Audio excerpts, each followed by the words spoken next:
agents. The agents. The Hajj board is always, ready to receive them to the grounds and see how prepared they are before they are airlifted. And then also, before they embark on this, as I indicated, there is that stakeholder engagement, getting to discuss when and how, what is needed before and what is avoidable before. For example, there are sensitization program that is ongoing, and this is organized, together with the stakeholders. That is the agents and the key stakeholders who will always participate. And so they would come, for example, the NACOC will come and indicate certain, illicit drugs that are not allowed to the kingdom. And then the customs will also come to indicate and explain or give, a lecture on the items that are taxable and the items that are not. You understand? And the national security, of course, will also come and brief you how, the role they play. And so all these things is ongoing. The airport company will also come and explain. So there are ongoing stakeholder engagement, and there are ongoing sensitization program that is ongoing. The medical team will come and tell you the do's and don'ts, that kind of drugs you are supposed to have, the preparations towards if you are having certain underlying conditions. Those, are solely in charge, will explain to you, the kind of preparation you need to do if you have certain underlying conditions. And so these things, would all come together to help facilitate the process to be successful and to end without any incident. And so as we speak, on the 25th, last week, in Tamale, the sensitization came on. And in Kumasi, 3 days ago, I was in Kumasi, and then in Accra, I am told again that 29th and 30th, there's another one here, and 25th, there's one in Kumasi as well. And so these are all, to help get the pilgrims get to understand the do's and don'ts and what is expected of them and what is expected of the agent, for that matter, the Hajj board. And so, all these things, come to play and to ensure or to enhance what we all want and what we don't want in the event that things would occur unforeseenly. Yeah. So, so this year, how many flights for Tamale and then how many for Accra? Yes, so for now, I know that of Tamale is 9, and then Accra is 7. So if all being equal, that is what we are coming to go by. And I think that looking at so far, there hasn't been any changes. But until further notice, if all being equal, that is what we are going to go by. Yeah. The issue of the drugs, when you say drugs, maybe in our own understanding, might differ from the kingdom. So maybe if you can, not all, but some of the things, because for example, most of our people, they carry cola when they are going, and sometimes we are told it's not acceptable in the kingdom. So when you say drugs, is it really drugs that we know, or maybe there are some things that the kingdom doesn't really accept when it comes to Hajj operations? Like I said illicit drugs. Okay. And so a drug that is against the rules and the laws of the land is termed as illicit. For example, you go in with tramadol in large quantities. You need to explain why are you moving in large quantities with tramadol. Tramadol is not an illicit drug, but it's seen to be used by other people, abusing it to the extent that people would not want to allow in large quantities into their country without any supporting document, for which reason. And then, narcotic drugs and all that, which we all know called cocaine, marijuana, and other things that largely people do not, allowed to carry or allowed to consume.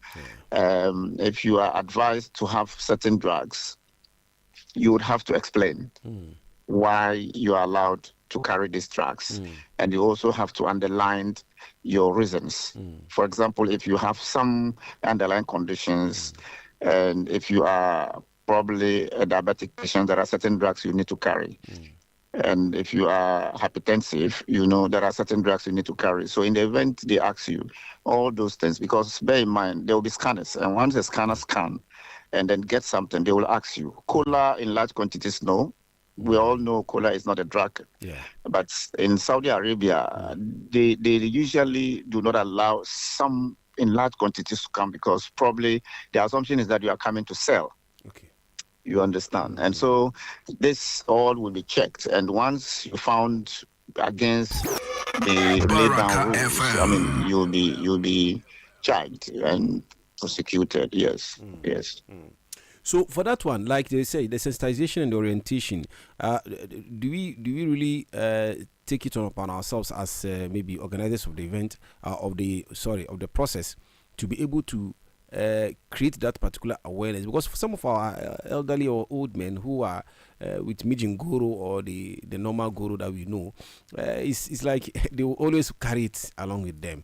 They might not really carry it in that large quantity, but some would want to maybe take advantage if they are not aware, trying to take it out there. I don't know whether through the orientation or sensitization you are able to put that one across as well. Yes,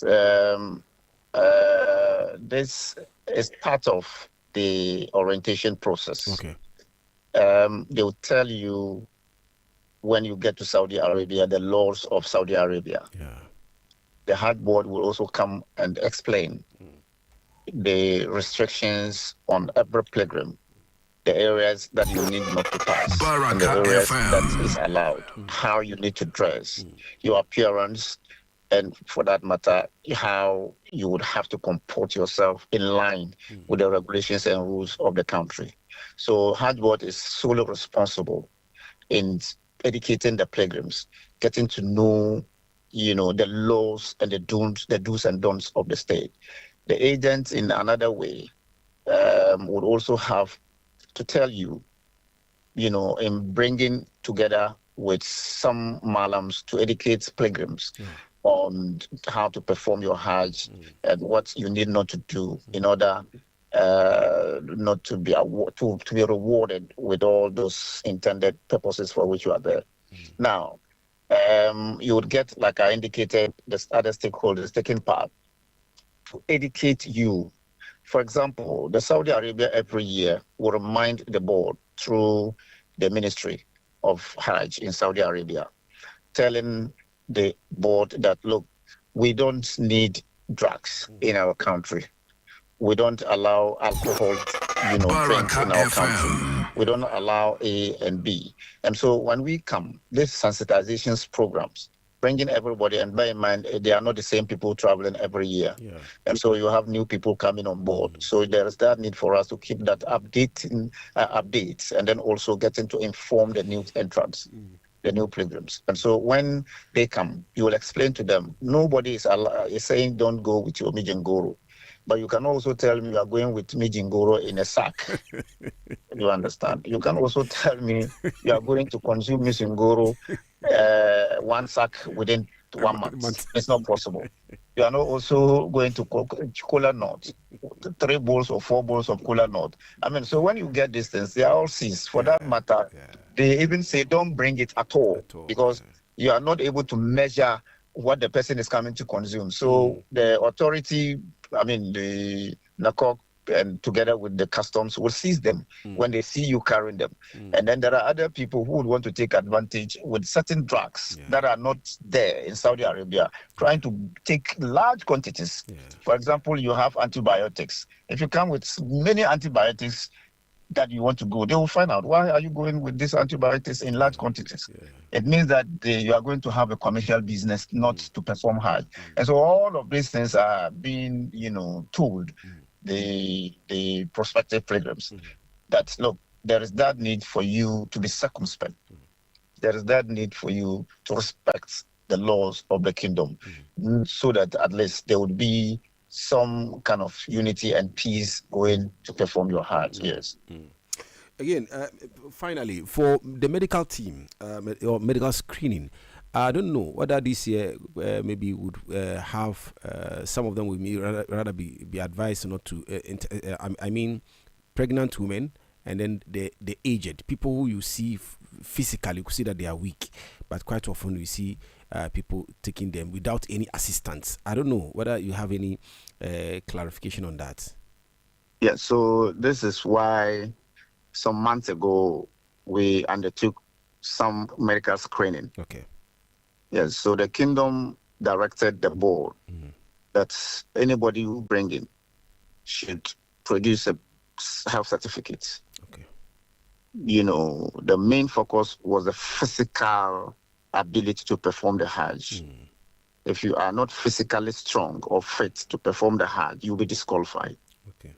If you are disadvantaged in probably not able physically, but you are healthy, then it means that you are allowed to perform Hajj with someone that can carry you to do all those physical activities. Okay. You are allowed. Okay. If you are in your tried part, that is, if you are somewhere in your last days, 3 months, or 1 month that's the pregnant woman to deliver, and you are going to spend 3 months, 1 month there, and it's like with 3 weeks for you to deliver, they will not allow you. You'll be disqualified. There were instances where some women came, and they disqualified them because they were in their last weeks. So you will not be allowed. So there were directives. You understand? And so physically fit was one of the reasons why the Saudi Arabia directed that everyone must produce a health certificate. And so, as we do know, everybody is sick. And so, depending on how yours, is, where the status of your fitness would depend or determine the visa acquisition. Yes. Finally, I said final about this one with regards to those who really use other means, not through your outfits. I don't know what is national security arrangements in terms of this, because earlier what we were told is the Ghana card and then other identification was used so that anything that you're going to do, certainly it will be detected. But this time around, I don't know, maybe if there's any arrangement specifically for those who want to use other means. Well, so this is the reason why we have this challenge. Saudi Arabia has asked you to come and perform Umrah or come and tour their country. And you are at the airport to travel. The state cannot prevent you from traveling. It is only Saudi Arabia who can prevent you based on the timelines. If you recall, somewhere last month, there was that, press release indicating that everyone who is not performing Hajj, and this is if you are there as Umrah or if you are yet to come for Umrah, by the 18th of this month, you are not allowed. And if you are there on Umrah purposes, you need to return to your mother country before 18th of this month. And so what it means is that if you are now traveling for Umrah at the airport, Saudi Arabia, and you are having an Umrah visa, I'm sure that the airport will not allow you to go. Because you are there for Umrah. And then you are holding an Umrah visa, but not a Hajj visa. And so if you are there at the time that the directive is that don't come, I'm sure they would have to deal with that through their agents and what have you. But what I do know is that there has been some measures to prevent anybody who want to perform Hajj through backdoor. So last 2 weeks, last 3 weeks, I can recall someone who tried to perform Hajj through the back door, one woman from Upper West, and there were 2 women. They were arrested and detained for like a year. It took the Hajj board chairman intervention to get her a lawyer, Alhaji Rauf Tanko, may God bless him. He intervened when they went for the conference, and somebody approached him. He had to spend his personal money to hire a lawyer. I was personally at the airport to receive this woman. She poured out her anger on the people who deceived her to perform Hajj through an approved route. She also prayed for a long life for our leader, Alhaji Rauf Tanko, for his intervention, and anyone who did play a role for her release. They were 2 in number. And you can imagine a mother, a husband, a wife spending years in jail just because she wanted to worship Allah through an approved route. And so anybody who intend to perform Hajj through an approved route should be aware that in the event you are caught, it is 2 things. 1, you are going to be jailed. 2, you'll be banned from performing Hajj like 20 years. Add that to your age, whether you will be alive at the time. So what would warrant you do that? And Alaji Fatah, let me put this on record, that those days that the fares were somewhere 75,000 Ghana cedis. Exactly. People complained. Now it is 60,000 and affordable. So what would you want? Why would you want to go through an approval to perform Hajj when indeed the fare is reduced to the barest? You understand? And so Hajj board would always encourage anybody who want to perform Hajj to start preparing now, before the time, so that in the event that you are called, you can get to pay. But instead of being lured in, like this woman who, even cursed anybody who lured her into performing Hajj through an approved route. The woman cursed the people. I was there, and I kept consoling her. She was just weeping and crying. You understand? And so we are not encouraging this. Prepare to perform Hajj through the approved route. Come back. Saudi Arabia, through the health ministry, issued, the number of people who died in 2023 because of, this through an approved route, over 1.3 million. And out of this 1.3 million, they had treatment for those who came through an approved route, over 800,000 people. Imagine. Yes. Wow. And so imagine this. And then out of these people, the deaths that they recorded through this, process were more than 300 to getting to 400,000 who died across the world. And so they have this record. And this is the reason why they came out with these statistics, to letting people understand that the weather there is not friendly. And so imagine your mother or your father has underlying conditions, and then going to be under the mercy of this sun, or walk more than 5 kilometers under the mercy of this sun, coming to stay outside under the mercy of this sun with these underlying conditions. Does it pay for this? And so we're appealing to all of them. And then we also want to let people understand that anybody who is lying to he or she, be mindful of the fact that the person wants his or her own benefit served. And so do not allow yourself to go through this. Go to Hajj board, go and pay, or you have your agent, have an arrangement. They pay small till the time. Then you are able to go and perform Hajj in peace and return in peace, so that all these unforeseen occurrences is something that you would not experience. Yes. Thank you very much. It's been wonderful having you. And then we have really been educated. That's Deputy Communication Director of the Al-Hajj Haruna Mohammed. Yes.